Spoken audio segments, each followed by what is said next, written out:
tu avances tes mains comme ça, tu te rends compte que ton corps part vers l'avant. Ouais. D'accord? Parce que le poids est devant. Ouais. Mets tes mains vers l'arrière, tu as le corps qui part vers l'arrière. Ouais. Donc, monter sur des patins et mettre tes mains là, tu as tendance à partir en arrière. Et d'autant plus sur le sky, le frein c'est ça. Et que si tu as le haut du corps, le corps en arrière. Mais en fait, Manu, c'est ça. Attends, oui, mais là c'est après que je te parle de ça. D'accord, ok. Ouais.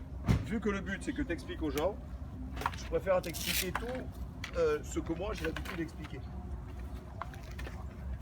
Attends, les bâtons, on le fera après. Ouais. Donc, si la bonne position sur du sky, c'est ça. D'accord? C'est pour ça que si quelqu'un se met comme ça, il va naturellement avancer les genoux. Et si tu avances les genoux, tu ne peux plus freiner. Si tu as les mains devant, les mains sur les cuisses et dans cette position roller ou ski de fond, tu vas pouvoir freiner. Donc les mains, c'est toujours le poids des bras doit être vers l'avant. Surtout jamais vers l'arrière. Ça, les bras sont importants, mais ça va, ça déjà ils comprennent. Autre chose, c'est que un gars qui fait du ski alpin, il est toujours en descente. Enfin, sauf quand il prend un tire-fesse, mais le tire-fesse il est tenu. Mais quand il descend, les skis sont vers le bas. Et il est en appui sur les chaussures de ski. Il est comme ça, il est en appui sur les chaussures de ski. Tu as déjà fait du ski alpin? Ouais. Donc, mais par contre, vu qu'il est en descente, le corps il est droit. Et la problématique, c'est que si tu te mets le corps droit, tu peux toujours pas freiner. Donc la bonne position, c'est pas la position de ski alpin, c'est la position du roller ou la position de ski de fond, c'est-à-dire tu te tiens droit, tu mets tes mains sur tes cuisses, le dos droit, tu descends par rapport à cette articulation et tu mets tes mains juste au-dessus des genoux. Là c'est un peu trop, cet angle-là, il doit être 10 degrés à peu près, comme ça. Donc comme ça, naturellement, quand tu montes sur des skis, du début à la fin, tu es dans cette position. Sauf maintenant, parce que je vais t'expliquer, juste pour te prendre une conscience, tu te tiens droit et tu te penches légèrement en arrière. Merci. Donc là, tu te rends compte que tu pars pas. C'est quand même stable. Ok? Donc ça, il faut que les gens prennent conscience de cette stabilité-là. Pourquoi? Parce qu'une fois qu'on monte sur du roller, cette position sur le roller, c'est pas possible. Voilà. Okay?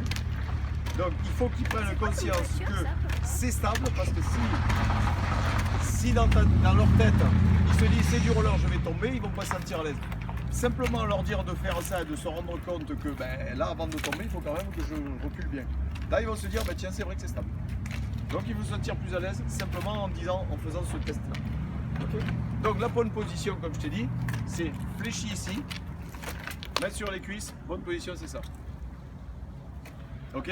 Fléchi. Et tu sais quoi? Tu te viens de te mettre en descente. Ouais.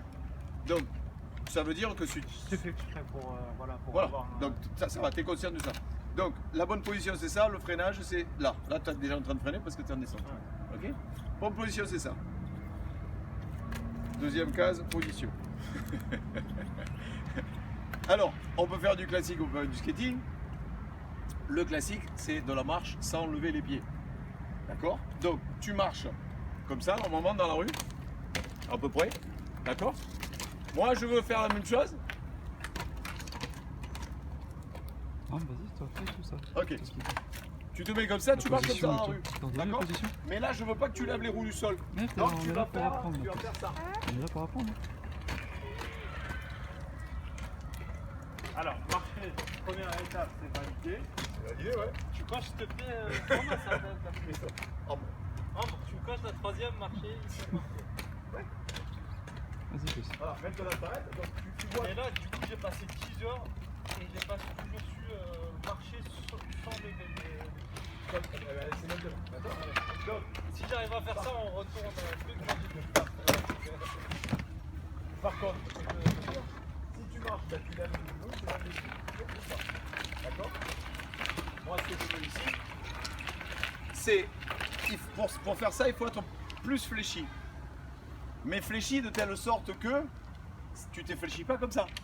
Cet angle-là est important.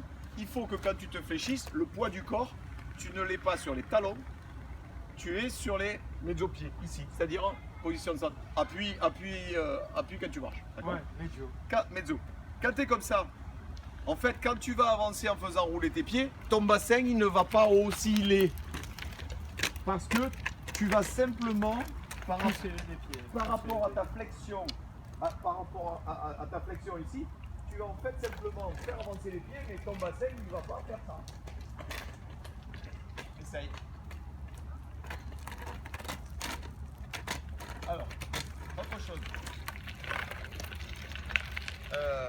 tu es trop large.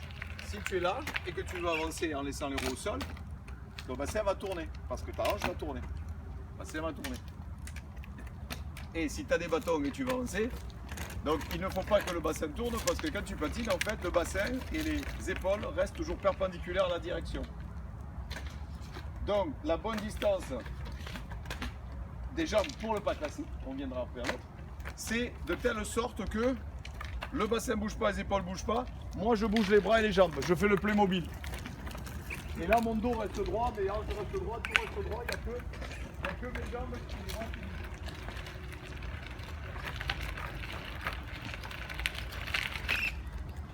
Ok? Vas-y, je veux voir.